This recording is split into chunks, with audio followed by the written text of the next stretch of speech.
Olá, voltamos em Conexão Legal. Hoje tratando de um assunto importantíssimo, não só para a carreira jurídica, mas também para toda a sociedade, porque tange a responsabilidade dos advogados junto à sociedade e a ética. E essa matéria é importante também aos jovens advogados. Você aí de casa, que se formou há pouco tempo, que prestou a ordem, passou no exame, você sabe das dificuldades que o novo advogado enfrenta junto ao mercado de trabalho.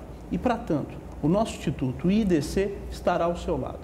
Entre no nosso site, iidc.org.br, e compartilhe conosco as suas aflições, os seus problemas da sua região. Nós trouxemos hoje no nosso instituto o Dr. Flávio Olímpio. Ele é especialista em direito ético, também tem uma vasta experiência em ética, no Tribunal de Ética aqui de São Paulo, e ele está nos explicando um pouquinho de como enfrentar o mercado de trabalho sendo um jovem advogado e tendo um estatuto tão rígido como o nosso. Não é isso, doutor Flávio? Exato. Eu acho que nós temos que se movimentar e mudar o estatuto que tange a publicidade do jovem advogado. Temos que, como nós colocamos, financiar o escritório com linhas de crédito. É a OAB do lado do advogado, né, doutor? A OAB do lado do advogado. E a anuidade bem reduzida. Bem reduzida, isso é importante. A anuidade deve ser reduzida para o jovem e para o velho. Sem e quem dúvida. tem força de trabalho, que já está bem na profissão. A OAB arrecada mais de 200 milhões de reais.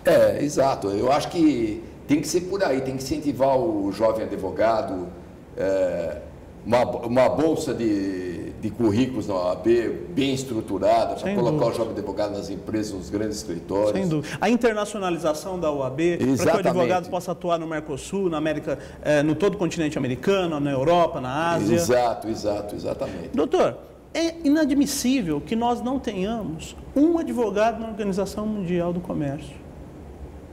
Isso tem que acabar. A advocacia, principalmente de São Paulo, que representa em mais de 40% da advocacia brasileira, ela tem que se mover no sentido da ampliação do nosso mercado de trabalho.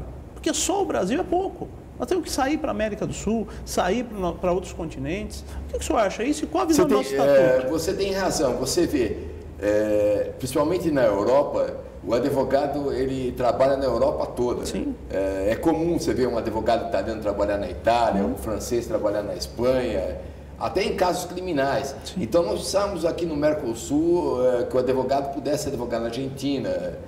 Acordos bilaterais, né? Acordos bilaterais, como nós temos com Portugal. Sim. Aliás, é a única ordem dos advogados que nós temos um acordo, né? Exato. O que é um absurdo, deveríamos ter com todos os países. E você está falando do jovem advogado, eu gostaria de falar que o jovem advogado que vai para Portugal, ele quando tem a entrevista com os inspetores da imigração, ele é humilhado, ele é deportado. Apesar que nós temos esse acordo de reciprocidade, é diferente. O português... Ele não vem sendo cumprido, doutor? Não vem sendo cumprido. A OAB tomou alguma providência aqui?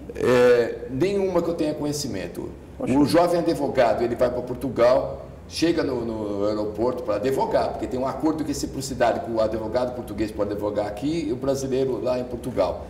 Pelo artigo 194 do Estatuto Português, é permitido que o advogado brasileiro se inscreva na ordem portuguesa.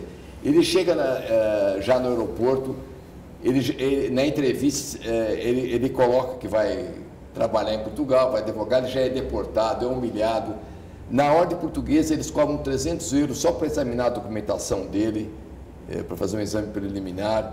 Ele não consegue visto de trabalho, então acho que tem que ter um movimento. Porque isso também é um canal para o jovem advogado se inscrever na ordem portuguesa, trabalhar. E ele se inscrever na ordem portuguesa até na Europa, ele poder trabalhar. Sim, e abrir o mercado de trabalho. Eu falo sempre do jovem advogado, porque o advogado que está bem, tem escritório grande, ele não precisa disso. Sem dúvida. E outra coisa, o advogado que já tem mais tempo, ele também pegou um judiciário brasileiro numa outra concepção. Hoje um processo demora 20 anos, 10 anos para ser julgado em São Paulo. Quer dizer, o advogado não consegue se sustentar ao longo disso com uma demora processual tão grande como ocorre hoje. Exato. Nós temos que nos movimentar nesse sentido também, né? E os salários são ínfimos para o jovem advogado que vai começar. Sem dúvida. Quer dizer que a OAB, todos nós precisamos se movimentar para dar um apoio para os nossos colegas mais jovens. Né? Até porque esses colegas que irão fazer uma classe forte no futuro. Exato. Se esses colegas estiverem numa condição ruim, numa condição fragilizada, a OAB do futuro vai estar tão fragilizada quanto eles. Exatamente. Aliás, já representa hoje, né? Hoje nós já temos sérias dificuldades em razão dessa fragilidade. Exatamente. Nós temos, como eu coloquei, uma das maiores médias do mundo por habitante, temos 600 mil advogados, não existe mercado para isso. Sem dúvida. Então nós temos que criar algum mercado. Sem dúvida. E nós somos o segundo país do planeta em número de advogados, só perdemos para os Estados Unidos. Exatamente. E mesmo assim, numa progressão que em 2018 estaremos empatados. E por habitante nós somos o terceiro do mundo. Quer dizer que é uma massa enorme de advogados que precisam trabalhar, entendeu? Enfim. E a OAB não pode obstaculizar o trabalho do advogado, principalmente do jovem menos advogado. ainda o nosso estatuto. Exatamente. E a OAB tem a função de trabalhar por essas pessoas, sob pena de estar dando um tiro no pé, hein? Exato. E se tornar muito mais frágil do que já está no futuro. Exatamente. Como nós podemos alterar o nosso estatuto, doutor? A processualística disso. Nosso estatuto é federal, qual seria a processualística? Nós teríamos que, no Congresso Nacional, mudar. Requisitar. Recentemente foi mudado alguns artigos, mas nós tínhamos que se mobilizar porque é uma lei federal, uma lei meio arcaica de 94. Quando em 94 o advogado ainda era, por excelência, profissional liberal, hoje a maioria é empregado, então precisa mudar muitos aspectos do estatuto. Sim. Tudo isso precisamos mobilizar a classe. Sem dúvida. Estarmos unidos. Exatamente. É a única forma. Exatamente. Doutor Flávio, a questão da ética, ela é muito complexa, principalmente no que tange advogado, pessoa física.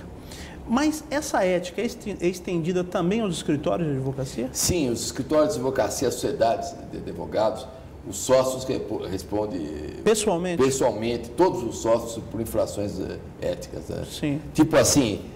em concorrência? A sociedade de advogados, o que mais há é publicidade. Né? São aqueles coffee breaks famosos, que eles convidam todos os clientes. Aqueles painéis. Painéis, vem professores e essas coisas, sites coloridos para angariar clientes, são as maiores infrações da sociedade de advogados.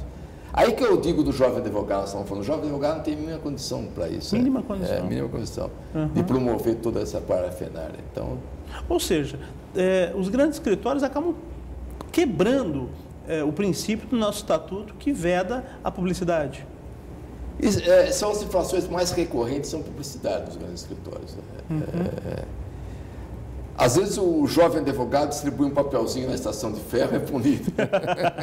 Aquele papelzinho... Eu já vi assim, em processos éticos, assim, tipo assim, reclamação trabalhista. Tal. Ligue no telefone e tal, daí o celular do advogado. Recém-formado ali.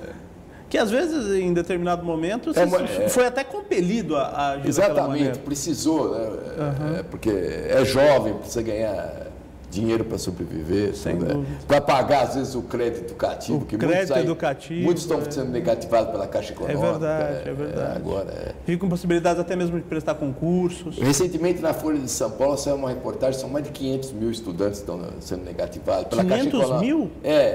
Isso inclui também os lógico, todos direito, os cursos.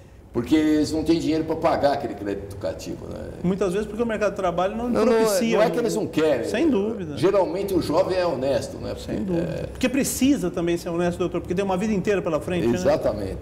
E qual é a expectativa do senhor? Esse ponto da publicidade, nós temos aí diálogo e até mesmo uma perspectiva de nos próximos 2, 3 anos ter uma alteração ou não? Nós precisaríamos alterar o estatuto e os provimentos da OAB Nacional. Por isso nós precisamos mobilizar. E não existe movimento, então, em torno disso? Não existe movimento em torno disso. Eu diria que a OAB é meio conservadora, né, nesse aspecto. Né? Mas a OAB federal? Ou a gente enfrenta problemas federal, também nos estados? Nos estados também são conservadores. Em matéria de publicidade, são bem conservadores. É uma visão arcaica, inclusive. Arcaica que não estão seguindo a tendência mundial. Sem dúvida. Como eu coloquei aqui no mundo todo, é permitido. E devia de abrir um canal, vamos dizer que não modifique tudo, como nós colocamos já um canal para o jovem advogado se promover.